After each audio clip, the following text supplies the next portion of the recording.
இளைஞரணி மண்டல நிர்வாகி என்கின்ற பெயரில் ஒரு மாநில மாநாட்டை நடத்தி கொண்டிருக்கின்ற இயக்கத்தினுடைய இளைஞரணி செயலாளர், தமிழ்நாட்டினுடைய துணை முதலமைச்சர், பேர் அன்பிற்கும் வணக்கத்திற்கும் உரிய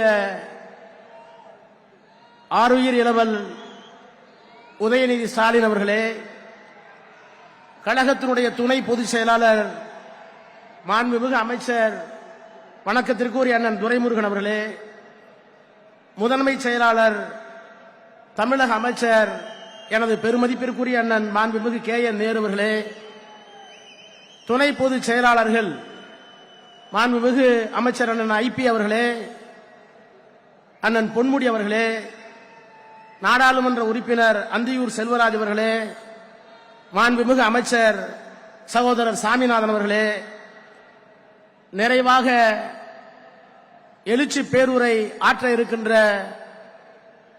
தமிழர்களின் தனிப்பெரும் தலைவர், திராவிட மாடல் ஆட்சியினுடைய நாயகர், நம்பர் 1 முதலமைச்சர் என்று இந்தியாவில் பெயர் எடுத்திருக்கின்ற வணக்கத்திற்குரிய தலைவர் அவர்களே, வரவேற்புரை நிகழ்த்தியிருக்கின்ற இந்த மாபெரும் மாநாட்டை எழிலார்ந்த வகையில் நடத்தி காட்டிக் கொண்டிருக்கிற எனது அன்பிற்குரிய அண்ணன் மாண்புமிகு அண்ணன் ஏவா வேலு அவர்களே, நன்றியுரை நிகழ்த்தியிருக்கின்ற இளைஞரினுடைய துணை அமைப்பாளர் கஜேந்திரன் அவர்களே, மேடையிலே வீற்றிருக்கின்ற தலைமை கழகத்தினுடைய நிர்வாகிகளே, இளைஞரணியுடைய மாநில துணை அமைப்பாளர்களே, வருகை தந்திருக்கின்ற இளைஞரணியுடைய நிர்வாகிகளே, பெரியோர்களே, தாய்மார்களே, பத்திரிகையாளர்களே, அனைவருக்கும் வணக்கம். ஒரு அரை நூற்றாண்டுக்கு 5 ஆண்டுகள் குறைவு. 45 ஆண்டுகளுக்கு முன்னால் 1980வது ஆண்டு ஜூலை மாதம் 20ஆம் தேதி துவங்கப்பட்ட அணி இளைஞர் அணி. அந்த இளைஞர் அணியை துவக்கி வைத்த நேரத்தில் தலைவர் கலைஞர் அவர்கள் ஒரு முழக்கத்தை முன்வைத்தார். நாங்கள் பெரியாரின் பிள்ளைகள், அண்ணாவின் தம்பிகள், எங்கள் கால்கள் நடப்பதை நிறுத்தாது நடந்து கொண்டே இருப்போம், எங்கள் கைகள் எழுதுவதை நிறுத்தாது எழுதிக் கொண்டே இருப்போம், எங்கள் உதடுகளும் நாவுகளும் பேசுவதை நிறுத்தாது பேசிக்கொண்டே இருப்போம். ஏனென்றால் நாங்கள் ஒரு மிகப்பெரிய அழுத்தமான கொள்கைக்கு சொந்தக்காரர்கள், நாங்கள் பெரியாரின் பிள்ளைகள், அண்ணாவின் தம்பிகள் என்று அந்த முழக்கத்தை முடித்தார். 45 ஆண்டு காலம் உருண்டோடிவிட்டது. அன்றைக்கு சில 100 பேர் நான் பட்டப்படிப்பை துவங்கியிருந்த முதல் ஆண்டு. ஆனால் இந்த மேடையை இன்றைக்கு பார்க்கிறேன், இந்த மைதானத்தை பார்க்கிறேன். எவ்வளவு பெரிய எழுச்சி! இந்த இளைஞரணி எப்படி உருக்கொண்டு இன்றைக்கு ஆருயிர் இளவல் மாண்புமிகு உதயநிதி ஸ்டாலின் என்கின்ற அந்த இளம் தலைவரால் மிகப்பெரிய உயரத்தை, சிகரத்தை எட்டி இருக்கிறது. அந்த மாநாட்டிலே உரையாற்றுகின்ற வாய்ப்பினை தலைவர் எனக்கு வழங்கியிருக்கிறார்கள். அவர்களுக்கும் துணை முதலமைச்சர் அவர்களுக்கும் என்னுடைய நன்றியை முதலில் நான் தெரிவித்துக் கொள்கின்றேன். நான் இந்தியாவில் மட்டுமல்ல, உலகத்திலே தேடி பார்க்கிறேன். தமிழ்நாட்டில் 76,000 கிளைக்கழகங்கள். அந்த ஒவ்வொரு கிளைக்கழகத்திற்கும் ஒரு இளைஞரணி அமைப்பாளர், 3 துணை அமைப்பாளர், அதிலே மாத்திரம் 3 லட்சம் நிர்வாகிகள். எத்தனை பேர் உறுப்பினர் என்பதல்ல, ஒவ்வொரு கிளைக்கும் சேர்த்து தமிழ்நாட்டில் 3,04,000 பேர் இளைஞரினுடைய நிர்வாகிகள் இருக்கிறார்கள். 68,000 வாக்குச்சாவடி இருக்கிறது. 68,000 வாக்குச்சாவடிக்கும் பாக முகவர்கள் இளைஞரின் சார்பில் இருக்கிறார்கள். சென்னை போன்ற பெருநகரங்களில் பாகத்தினுடைய பகுதி கழகத்தினுடைய நிர்வாகிகள் அவர்கள் ஒரு 2 லட்சம் பேர். ஆக ஏறத்தாழ 5 லட்சம் பேரை கிளைக்கழகம் தொடங்கி தலைமை கழகம் வரை நிர்வாகிகளாக இளைஞனுக்கு பெற்றிருக்கிற ஒரு இயக்கம் இந்தியாவில் அல்ல, உலகத்திலேயே உண்டென்றால் அது திராவிட முன்னேற்ற கழகம். அந்த பெருமையை செய்து காட்டிய மகத்தான ஒரு இளம் தலைவனாக ஆருயிர் இளவல் தம்பி உதயநிதி ஸ்டாலின் அவர்களை நான் பார்க்கிறேன். அவரை நான் பாராட்டுகிறேன், வணங்குகிறேன். அதுவும் சாதாரணமா இப்ப போட்டு காட்டினார்களே, மாவட்ட அமைப்பாளர்களை, துணை அமைப்பாளர்களை நேர்காணல் செய்து அதற்கு கீழே இருக்கிற நிர்வாகிகளை தொலைபேசியிலே சந்தித்து பேசி அப்படியெல்லாம் கொண்டு வந்திருக்கிறார்கள். நான் எண்ணி பார்க்கிறேன் வரலாற்றை. 1993ஆம் ஆண்டு இந்த இயக்கத்திற்கு ஒரு சோதனை வந்த நேரத்தில் மணி அவர்கள் கூட்டி இந்த இயக்கம்தான் உண்மையான திராவிட முன்னேற்ற கழகம் என்பதை தேர்தல் ஆணையத்திலே நிரூபிப்பதற்காக ஆவணங்களை எல்லாம் பொதுக்குழு ஆவணங்களை எல்லாம் கொண்டு போய் சேர்த்த நேரத்தில் அன்றைக்கு ஆணையத்தினுடைய தலைவராக இருந்த TN சேஷன் சொன்னார், democratically structured only party in India DMK. இப்படி ஒரு தேர்தல் அமைப்பு முறையை, இப்படி ஒரு கட்டுமானத்தை, ஜனநாயகத்தை நான் வேறு எந்த அரசியல் கட்சியிலேயும் காணவில்லை என்று 93 சொன்னார்.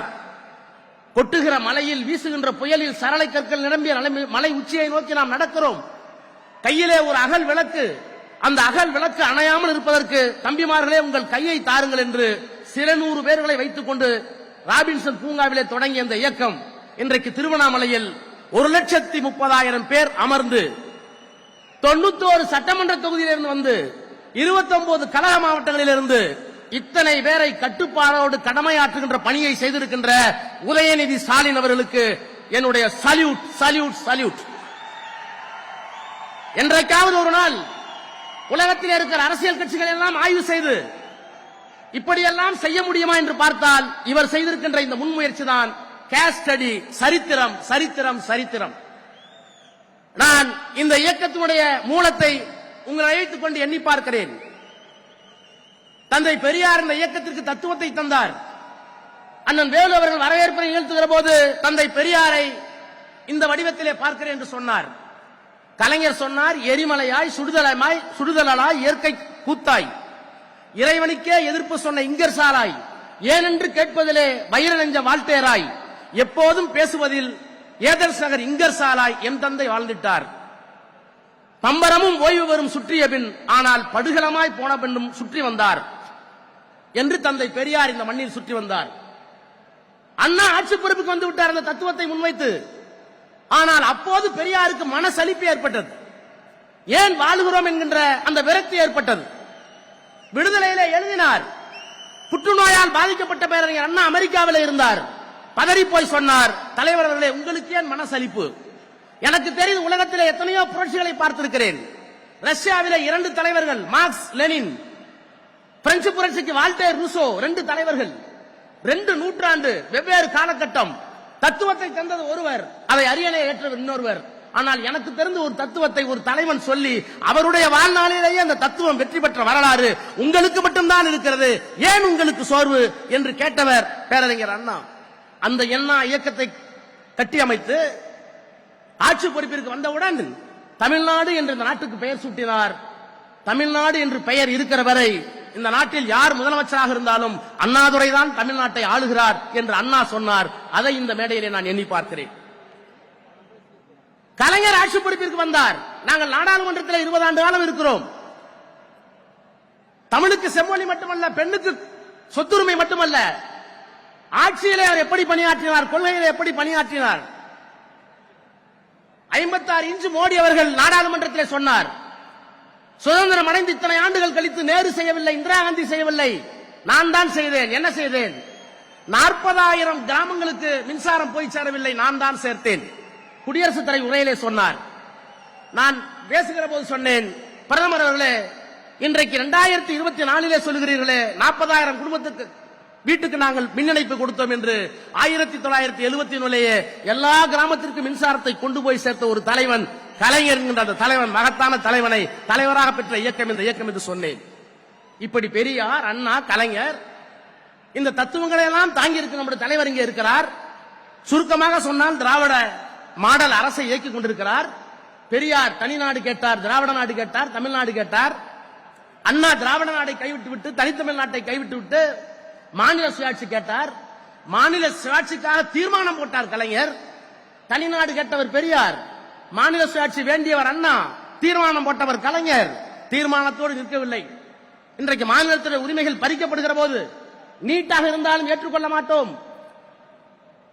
பொருளாதாரத்திலே முன்னேறியவர்கள், எக்கனாமிக்கலி வீக்கர் செக்ஷன் என்று சொல்லுகின்ற பொருளாதாரத்திலே பின்னடைந்தவர்கள் என்பதற்காக இடஒதுக்கீடு தருகிறீர்களே, உண்மையான இடஒதுக்கீடு கோட்பாட்டை தவிர்த்து விட்டு அதை ஏற்றுக்கொள்ள மாட்டோம். விஸ்வகர்மா என்ற ஒரு திட்டம், அந்த திட்டத்தை நாங்கள் ஏற்றுக்கொள்ள மாட்டோம். நாடாளுமன்றம் இயக்கிற சட்டத்தை ஏற்றுக்கொள்ள மாட்டோம். Political will of the reflected in the parliament. ஆனால் எங்கள் சட்டமன்றத்தில் இந்த ஆட்சியினுடைய நாயகர் நாங்கள் ஒப்புக்கொள்ள மாட்டோம் உங்கள் சட்டங்களை, நாங்கள் out of control of Delhi என்று சொல்லுகின்ற ஆற்றல் மிக்க ஒரு தலைவன் இந்தியாவில் யார்? இவரை தவிர. இத்தனை பெருமைக்கும் சொந்தக்காரர். இன்றைக்கு அவருடைய மகன் இங்கே இந்த இயக்கத்தை வழிநடத்த இருக்கிறார், தமிழ்நாட்டை வழிநடத்த இருக்கிறார். நான் அவரை தலைமை தாங்கி நடத்த வேண்டும், தகுதி உங்களுக்கு இருக்கிறது சொல்வதற்கு காரணம் என்ன? கலைஞரின் பேரன் என்பதற்காக மட்டுமா? முத்துவேல் கருணாநிதி ஸ்டாலின் என்ற மகத்தான மனிதனுடைய பிள்ளை என்பதற்காக மட்டுமா? அவையெல்லாம் ரெலவென்ட் ஃபேக்டர்ஸ், தொடர்புக்குரிய காரணிகள். அதையும் தாண்டி ஆட்சியையும் கட்சியையும் வழிநடத்தக்கூடிய ஆற்றல் எதிர்காலத்தில் அவருக்கு உண்டு. அவர் ஆட்சியில் இருக்கிற ஆற்றிய பணியா? என்னென்ன பணிகளை ஆற்றியிருக்கிறார்? தமிழ்நாடு சாம்பியன் ட்ரஸ்ட், விளையாட்டுத்துறையை வைத்துக் கொண்டு இத்தனை சாதனைகளை செய்த ஒரு அமைச்சரை நான் இந்தியாவிலேயே பார்த்ததில்லை. நெடுஞ்சாலை போடுகிறார் வேலு என்றால் ஒப்புக்கொள்ளலாம், எல்லா ஊருக்கும் நேருவை ஒப்புக்கொள்ளலாம், எல்லா கிராமத்திற்கும் தண்ணீர் போகிறது என்றால் ஐபிஐ ஒப்புக்கொள்ளலாம். இவையெல்லாம் தெரிந்த துறைகள். ஆனால் விளையாட்டுத் துறையில் இவ்வளவு விந்தைகளை செய்யக்கூடிய ஆற்றலை பெற்ற ஒரு அமைச்சரை, தம்பி உங்களைத்தான் நான் பார்க்கிறேன். எத்தனை திட்டங்கள்! தமிழ்நாடு சாம்பியன் ட்ரஸ்ட், போட்டிக்கு போவதற்கு முன்பாக ஊக்கத்தொகை, தேசிய முதல் ஒலிம்பிக் வரை யார் பதக்கம் பெற்றாலும் அவர்கள் அழைத்து வந்து பதக்கம். எலைட் ஸ்போர்ட்ஸ் பர்சன் ஸ்கீம், உலக போட்டியா ஒலிம்பிக் போட்டியா எல்லா செலவையும் நாங்கள் ஏற்றுக்கொள்கிறோம். இன்டர்நேஷனல் மெடல் ஸ்கீம், 12 லட்சம் ரூபாய் ஒரு வீரனை தயார் செய்வதற்கு. சாம்பியன் டெவலப்மெண்ட், 20 வயதுக்கு உட்பட்டவர்களை எதிர்காலத்தில் தயார் செய்வதற்கு திட்டம். இதையெல்லாம் கூட நான் ஏற்றுக்கொள்கிறேன். சாதாரண சிந்திப்பிலே கூட வந்திருக்க கூடும். தலைவருக்கு பரிசு இருக்கிறீர்களே, அவரிடத்திலே சொல்லி இன்னொரு வேலையை செய்தீர்களே. உள்ளாட்சி துறையில் இன்றைக்கு நான் பெரம்பலூரில் இருந்து கிளம்பினேன். கை கால் இரண்டும் நடக்க முடியாமல் குழந்தை போல ஒருவர் நடந்து வந்தார். ஏனையா சொல்லியிருந்தால் நான் வந்து மனு வாங்கியிருப்பேனே கையில் இருக்கிற மனுவை என்று கேட்டேன். நான் மனு கொடுக்க வரவில்லை, நான் ஒரு பட்டதாரி ஆசிரியர். பிறகு எதற்காக வந்தீர் என்று கேட்டேன். ஒரு லேமினேட் செய்யப்பட்ட காகிதத்தை காட்டினார். உள்ளாட்சி அமைப்பில் நான் இன்றைக்கு ஒரு கவுன்சிலராக ஆக்கப்பட்டிருக்கிறேன். அதற்கு காரணம் உதயநிதி ஸ்டாலின் தன்னுடைய தந்தையிடத்தில் சொல்லி எனக்கு வாங்கி கொடுத்திருக்கிறார். நான் பார்க்கிறேன். நொண்டி என்றார்கள், முடம் என்றார்கள், குருடன் என்றார்கள், செவிடன் என்றார்கள். ஐநா மன்றம் அவர்கள் அப்படி சொல்லக்கூடாது, மாற்றுத்திறனாளி என்று சொல்லி சொன்னது.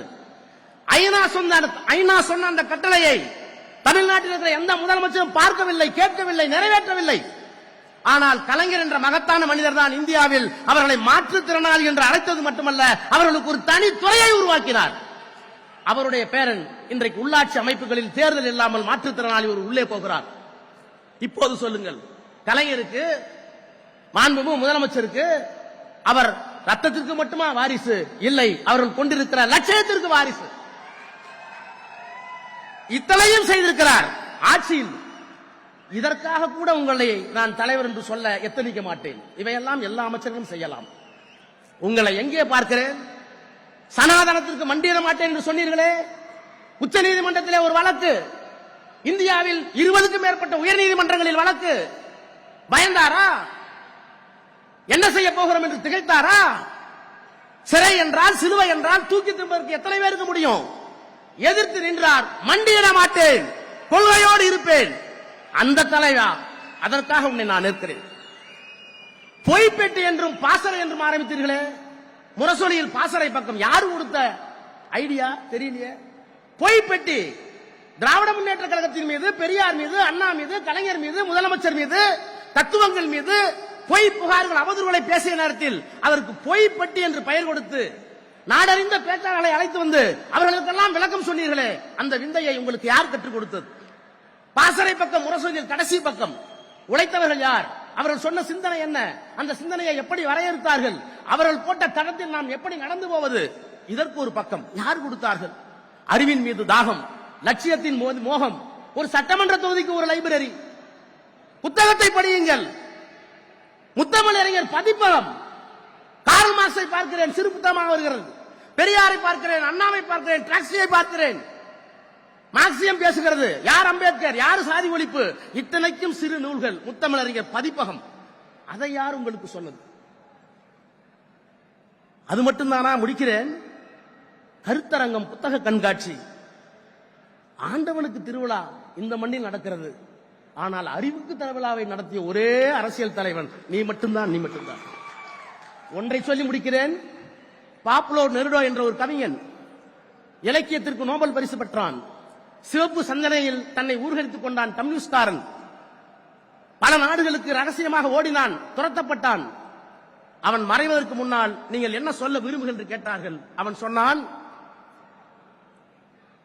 தத்துவ ஆறு தலைமுறையை தாண்டி பயணிக்கிற போது, ஒரு தத்துவ ஆறு, ஒரு இயக்கத்தின் தத்துவ ஆறு தலைமுறையை தாண்டி பயணிக்கிற போது, தலைமுறை மாற்றம் வருகிற போது, கரையை கெட்டிப்படுத்தி காவல் காக்கிற காவலன் எவனோ அந்த காவலன் தான் அந்த இயக்கத்திற்கு தலைவன் என்று சொன்னான். தத்துவ ஆறு ஓடிக்கொண்டே இருக்கிறது. அந்த தத்துவ ஆற்றை கரையை பலப்படுத்திக் கொண்டிருக்கிறீர்கள். பாப்புலோ நெருடோ சொன்னான், அந்த காவலன் தான் தலைவன் என்று.